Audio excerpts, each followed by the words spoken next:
konnichiwa. ඉතින් අද ගන්නන්නේ හිරගෙන පේලිය තා පේලියට. තෙන් දාලා හදන දා ජී අද්සු තේ දෝ කියන පේලිය. හරි. අපි බලමු ඉස්සෙල්ලා තා පේලිය තිබුණ අකුරු ටික. මතක නේද මේ අකුර? තා අකුර නේද? ඊට පස්සේ මේක චී අකුර. මේක අත්සු අකුර. ඊළඟට අත්සු අකුර අපි ගත්තේ සුනාමි අත්සු. මේක තේ අකුර.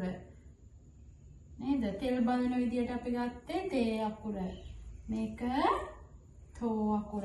මතක නේද? තයනට අපි ගත්තේ තී අකුර ඒ අකුරයි විදියට. චී අකුරට ගත්තේ චින් එක.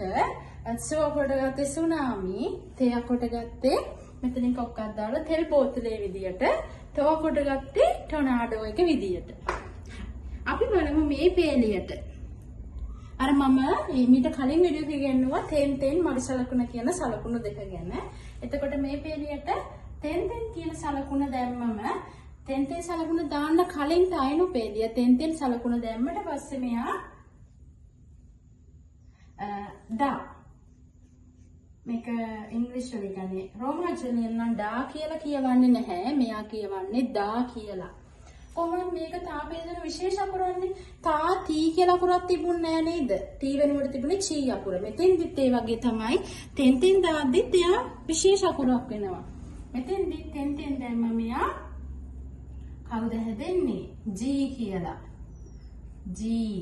ඊට පස්සේ අපි අත්සු අකුරට තෙන් දැම්මම හැදෙනවා නම් හැදෙන්නේ අල්දායන්නයි අද්සු. අද්සු.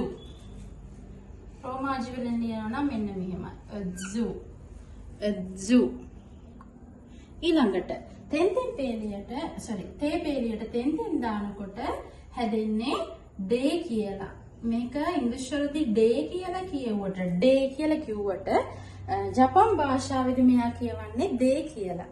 ඊළඟට තෙන් දාලා ඔන්න අපි තෝ අකුරට තෙන් දැම්මම දෝ කියලා හැදේ. එතකොට ඩී ඕ කියලා කියනකොට ඩෝ කියලා නෙමෙයි කියවන්න ඕනේ ජපන් භාෂාවේදී දෝ කියලා. හරි. ඉතින් අද උගන්වපු අකුරු පේලියත් ඔයාලට තේරුණා කියලා මම හිතනවා. මේ වගේ වැදගත් වීඩියෝ එකක් නැවත අරන් එනකම් ඔයාලා හැමෝම සතුටින් පරිස්සමෙන් ඉන්න. සයනරා.